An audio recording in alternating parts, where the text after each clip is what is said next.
Então, nessa segunda parte da aula de avaliação periodontal e exame clínico, nós vamos ver mais alguns elementos que são importantes, algumas análises que são importantes a gente fazer para que a gente tenha todas as informações do paciente. Vamos relembrar, mas antes da gente começar essa segunda parte, vamos relembrar o que de importante nós vimos na primeira. Na primeira parte, nós vimos a importância de saber as características de um periodonto normal, as características clínicas da gengiva, o que a gente tem que avaliar, né, como, por exemplo, os aspectos de casca de laranja, a cor da gengiva, vimos a posição do freio.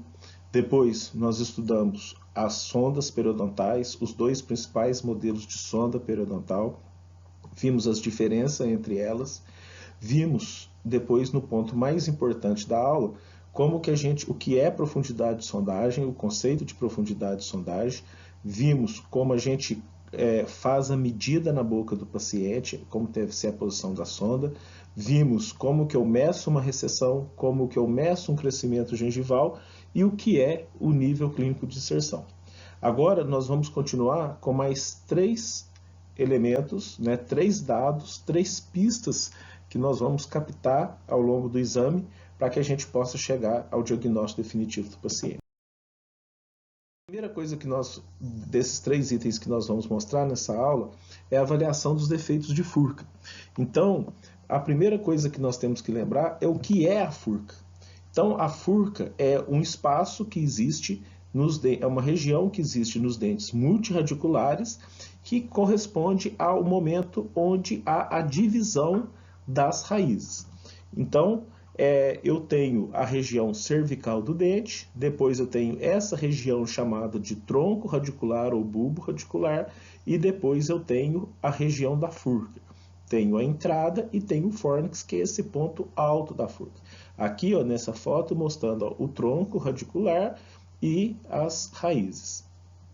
Então, e aqui fica bem claro qual é a região da furca. Por que é importante a gente avaliar a região de furca? Acontece que nos casos dos pacientes que têm periodontite, a reabsorção óssea pode atingir essa região.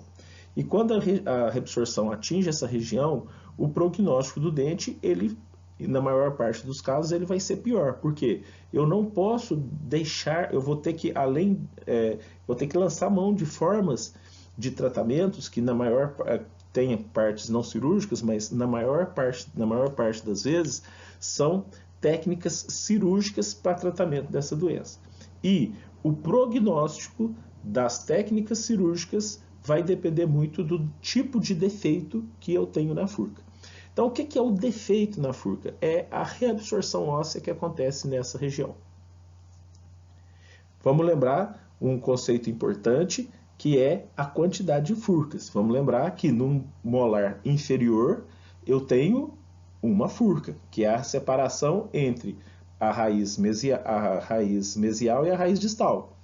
E no molar superior eu tenho 3 furcas. O exame do molar superior é mais complexo, porque eu tenho uma furca formada entre as raízes vestibulares, a mesovestibular e a distovestibular. A furca a segunda furca, né, é entre a raiz mesovestibular e a palatina, e a terceira furca é entre a raiz distovestibular e a palatina, que a gente vê aqui nesse corte do molar, tá? Bom, então para que eu faça o exame da região de furca, a principal instrumento que a gente usa, o mais correto, é quando a gente usa essa sonda, que é uma sonda específica para a região de furca, chamada sonda de Neighbors. Essa sonda de Neighbors, ela tem como características importantes essa curvatura que lembra a curvatura da sonda exploradora e a divisão de 3 em 3 milímetros, 3 milímetros, 6 milímetros, 9 milímetros, 12 milímetros. Daqui a pouco, a hora que a gente mostrar a classificação, vocês vão entender por que essa classificação é feita de 3 em 3 milímetros, né? E ela tem esse formato anatômico. Caso a pessoa, o mais correto é fazer a sondagem com sonda de Neighbors, mas dependendo da posição do dente, dependendo da situação de instrumental disponível para o profissional, em algumas situações a gente também consegue fazer a sondagem de furca com a sonda milimetrada convencional, tá? Mas o mais correto é usar a sonda de Neighbors. eu tenho um molar como esse, um primeiro molar inferior, e aí eu vou introduzir essa sonda de Neighbors, e para que eu avalie o defeito de furca, eu vou avaliar, no caso do molar inferior, tanto por vestibular quanto por lingual. No molar superior, eu também vou tentar sondar a furca nas diferentes posições, mas lembrando que lá já tem a dificuldade pela existência da raiz palatina, né, que dificulta ou impossibilita a entrada da sonda. Então, os defeitos de furca, eles são classificados tanto do ponto de vista horizontal quanto do ponto de vista vertical. A classificação, entre essas, a classificação que a gente mais usa é a classificação horizontal. Então, na classificação horizontal, eu tenho os defeitos de furca de grau 1, grau 2 e grau 3. Então, na letra A, eu tenho a sonda de Neighbors penetrando até 3 milímetros.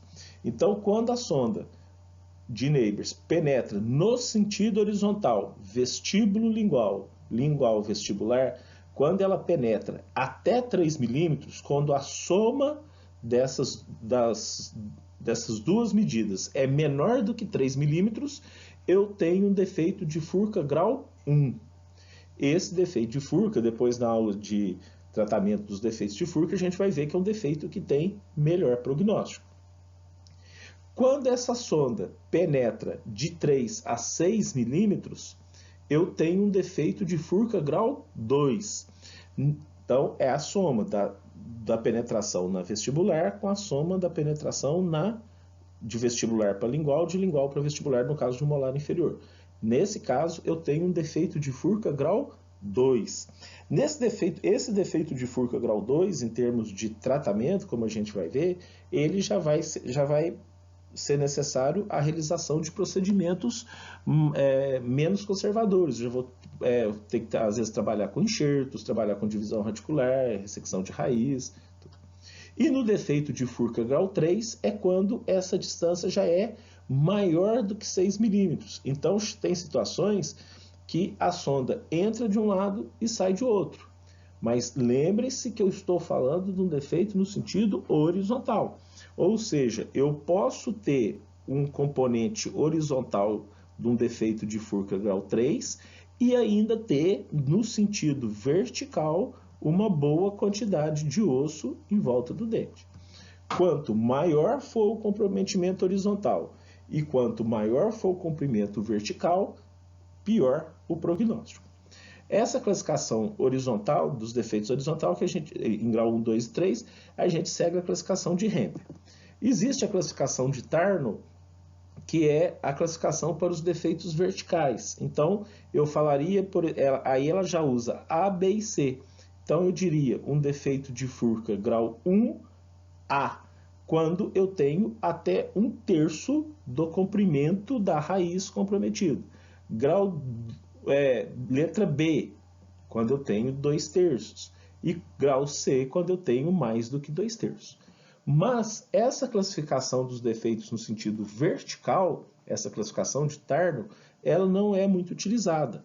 A gente define com mais precisão conjugando as duas medidas. Então, quando eu vou descrever um defeito de furca, eu digo que havia uma bolsa periodontal de X milímetros na vestibular ou na lingual. Então, quando eu falo a profundidade, eu estou descrevendo qual era o comprometimento vertical, e um defeito de furca grau 2, por exemplo. Então, é muito mais preciso eu associar a classificação de Hempel com a profundidade de sondagem, com nível clínico de inserção, com recessão. Aí eu tenho uma medida mais precisa. Então, quando eu vou descrever um defeito de furca, eu vou usar a sonda e vou avaliar se é defeito grau 1, grau 2, grau 3. Outro aspecto muito importante que a gente tem que avaliar quando a gente está fazendo o exame, e muitas vezes é daí que a gente pode começar, é a avaliação da mobilidade dentária.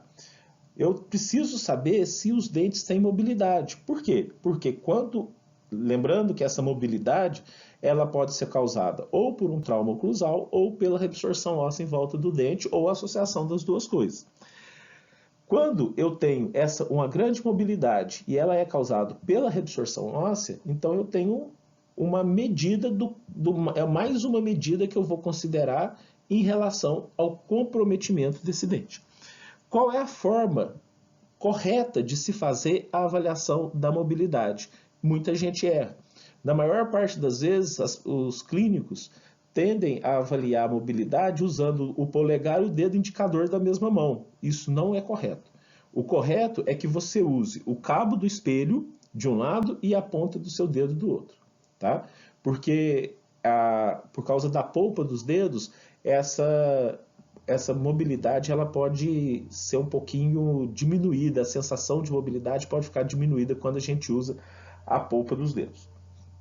Então, eu vou movimentar esse dente no sentido vestíbulo-lingual e também tento fazer movimento com esse dente no sentido ocluso-apical. Então, eu vou na oclusal do dente e tento forçar esse dente para apical. Quando eu tenho uma mobilidade grau 1, é aquela que eu tenho que esse dente movimenta até 1 milímetro no sentido horizontal. Mobilidade grau 2 é quando ela é maior do que 1 milímetro. Agora, aqui existe um grande critério de subjetividade. Ninguém vai fazer o teste e ainda colocar uma reguinha para ver se movimentou 1 milímetro ou não. Então, no popular, a gente brinca que é meio do olhômetro, é subjetivo. O que não pode acontecer é quando o dente tem mobilidade e o profissional não vê a mobilidade. Agora, em muitos casos, pode haver a dúvida se realmente é um grau 1 ou se é um grau 2. O que não pode é o paciente ter um grau 2, um grau 3 e o profissional não se atentar para isso. Tá? Ele está perdendo mais uma das pistas que vai ajudá-lo a fechar o diagnóstico. Então, quando a mobilidade é até 1 milímetro, eu digo que é um grau 1. Quando a mobilidade é maior do que 1 milímetro, eu digo que é o grau 2. E no que o grau 3 se difere do grau 2? O grau 3 eu já tenho um deslocamento vertical. Então, quando eu pressiono a oclusal desse dente, fazendo movimento no sentido apical, o dente movimenta. Grande parte das vezes, o grau 3 revela um pior, ou sempre o grau 3 representa um pior prognóstico, o que não quer dizer que sempre seja caso para extração, para exodontia do dente. Mas o grau 3 ele já me demonstra que houve uma grande perda das estruturas de suporte desse dente. Outro item que a gente vai chamar a atenção é a supuração. Bastante atenção a isso. Muitas pessoas supervalorizam a supuração. É muito comum a gente receber pacientes no consultório com o clínico falando: nossa, o quadro está muito ruim porque eu tenho até pus na região. O pus nada mais ele nada me indica mais do que atividade de doença. O pus é formado por células, por neutrófilos mortos ali naquela região. Então, ele não representa uma gravidade muito maior do caso. Ele representa apenas que tem supuração. O ideal é que quando eu recebo esse paciente, eu vou avaliar os dentes que têm supuração, vou avaliar junto com outras medidas, como, por exemplo, mobilidade, como a profundidade de sondagem, recessão, nível clínico de inserção, e vou conjugar todos esses fatores. Então, não é a presença de pus numa região que vai indicar que eu tenho que extrair esse dente. O pus, ele me mostra o seguinte: ali eu tenho atividade de doença. Então, eu tenho que cuidar daquele sítio. Com certeza é um sítio que eu vou ensinar o paciente a escovar melhor, é um sítio que eu vou raspar melhor. E é importante, e é muito importante eu fazer a marcação dessas regiões onde tem supuração, porque eu preciso, depois, num segundo momento, quando eu vou reavaliar esse paciente, ou no tratamento periodontal de suporte e manutenção, eu tenho que ver se essa supuração ainda persiste. Se a supuração não existe mais, quer dizer que ali se eu não tenho mais supuração, não tenho sangramento, não tenho sinais inflamatórios da gengiva, eu digo que aquela área voltou a ter saúde. Agora, se mesmo após o paciente ter higienizado, eu tendo feito uma boa raspagem, eu ainda acho sinal de supuração, quer dizer que ali naquela área ainda há atividade de doença. E aí eu vou pensar, talvez, numa forma cirúrgica de tratamento periodoontal, vou pensar na utilização da terapia fotodinâmica, alguns defendem a utilização que é questão polêmica, alguns defendem a realização de antibiótico terapia, mas o que é importante é entender que o pus não representa uma gravidade muito grande da doença. Ele representa um sinal que ali existe doença. Bom, então com isso nós fechamos essa parte do exame. Então lembre-se bem dos conceitos. Mais uma vez é importante a gente ressaltar isso. Lembrar das características de um periodonto normal, das sondas que eu vou usar, o que é profundidade de sondagem, como que eu meço uma recessão, como que eu meço um crescimento gengival, o que é o nível clínico de inserção, como que eu avalio se o paciente tem um defeito de furca, a mobilidade e a presença da supuração. Em breve teremos um próximo vídeo já mostrando como a gente usa ou faz o preenchimento da ficha clínica. Até mais!